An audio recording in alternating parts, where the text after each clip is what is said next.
Penguin Random House Audio presents Crowfall, The Raven's Mark, Book 3, by Ed Mcdonald. Read for you by Colin, Mace. Blackwing and Raven cry. What has gone before? The Nameless and the Deep Kings have been at war for longer than anyone remembers. The Deep Kings seek to enslave humanity and turn them into drudge-enslaved, deformed creatures that worship them. The Nameless, cruel and caring only for the final victory, stand in their way. It has been 90 years since Crowfoot unleashed the Heart of the Void against the approaching enemy forces, and in doing so, created the Misery. A toxic, mystic wasteland where ghosts walk and mutated creatures scavenge the sands, and neither distance nor direction are ever quite what they seem. It can only be navigated by specialists taking readings from the 3 moons. Ryhalt Galharrow is a Blackwing Captain, magically bound to serve Crowfoot, one of the Nameless, and charged with rooting out dissenters, traitors, and spies.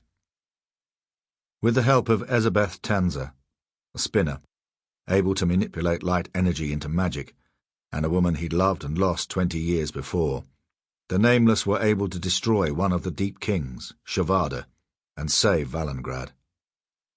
Ezabeth burned in the process, but her spirit was cast into the light, where she lingered on as a spectral figure seldom seen. 4 years on, an old enemy arose, Saravor, a flesh-shaping sorcerer who had once healed the swordswoman Nen. Saravor planned to empower Shavada's eye atop the Grand Spire and ascend to become one of the Deep Kings.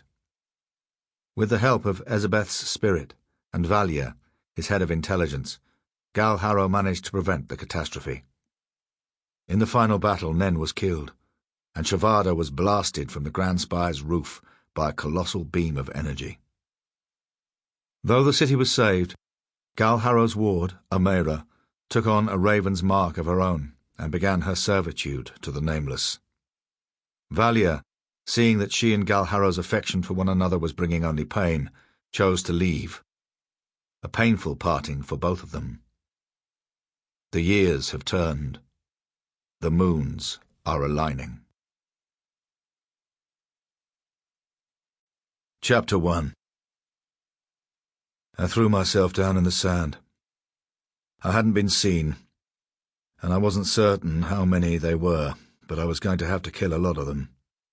"What's the plan?" Nen asked. She sat cross-legged on a rock, picking at the threads of black sap in her teeth. "Disappear, or keep silent," I said quietly. "If they see you, this is going to go backwards pretty fast." "You taught me not to fight outnumbered," Nen said. She found the strand of gristle and tossed it away into the sand, where it disappeared into nothing. "I taught you to fight smart," I growled, for all the good it did either of us. Nen considered that, then snorted derisively. "At least we had fun." "For once, would you do as I ask and shut the fuck up?" I crawled forwards to get a better view of the desolate rocky landscape at the foot of the slope. Wavy brown fronds grew from the red sand, but they seemed more like wool than plants. The Misery got confused about what used to be what, but the clumps of false vegetation provided a bit of cover for me to lie in. I took out my scope and twisted it, focused on the troop ahead, made a quick count, didn't like what I saw. A troop of drudge and a train of spare mounts and baggage approached from what was currently the east. Neither the Grand Alliance nor the Drudge sent soldiers this deep into the Misery, not until the last couple of months, as the magic rose thick here, soft and malleable. It drew the big things, or maybe they were born here, where the reek of poisoned energy soured the stagnant air with its chemical tang. The first patrol to come this way might have been lost, the second might have been lost too, the third had found me, and 3 patrols was too many. A quick count said 30 Drudge. "What you going to do?" Nen asked. She rubbed at her guts, as though she were tempted to slice them open and see what lay beneath the skin. Sometimes she did. Sometimes it didn't make me sick. You can grow used to anything if you live with it long enough. I was living testimony to that. "I'll do what I always do," I said, although Nen wouldn't remember. Ghosts had no capacity to learn. I eased my matchlock from its canvas bag. There wasn't much about me that wasn't shabby and fraying, but I kept the gun in good working order. She came out to be fired and got wrapped when she wasn't needed. I bit the end from a powder charge, poured, tamped, spat. I only had 3 matchlock balls left. How long had it been since I'd been back to town to resupply? I couldn't remember. But for what I had in mind, 1 shot would be enough. The Drudge Patrol were of a new breed.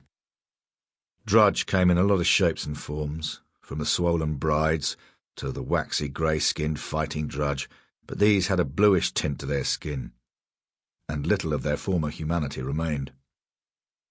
Through the scope, even at this distance, I could make out the lack of facial features and the smooth planes of glistening flesh. Their eyes were wide black orbs, mouths little more than slits, noseless. They rode in a tight formation on shaggy 4-legged beasts that no Dortish scholar had named. They were taken from some distant conquered land, heavy-bodied and slow. I called them Herks, after the noise they made. The Drudge had heavy crossbows and lances, good armour, blades and hammers, well equipped, and they were hunting me. There was nothing else out here to find. I fixed the scope over my matchlock's barrel. There weren't many scopes like mine in the world. Maybe no others at all. Malden had worked some of his art on it, so that it adjusted itself for distance and recoil.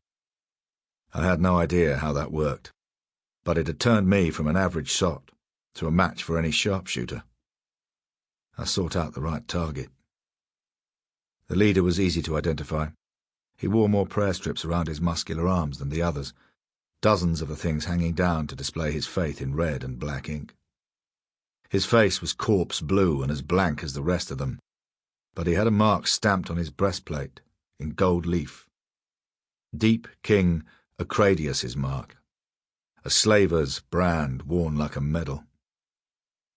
I sighted between the captain's eyes, then tracked on.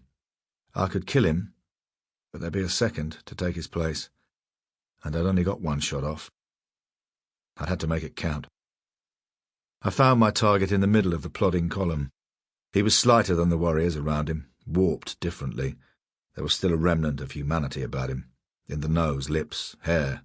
He wore antiquated, lavishly decorated bronze armour, a mark of honour from his master. I couldn't be certain that my matchlock had the power to punch through it at this range.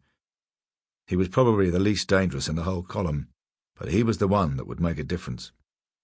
It was the instrument that he carried that singled him out. An astrolabe for measuring lunar positioning, a tangle of brass wheels and lenses thick and thin. He was the navigator, who used the device to take readings from the moons, the only things constant enough in the misery to plot a course by. "You'll only get 1 shot," Nen said. "They'll hear it." "Thanks. That hadn't occurred to me," I said. "What do you care, anyway?" She grinned and shrugged. I hated Nen's ghost. I knew she wasn't real, but I couldn't help but respond as though it were the woman I'd known.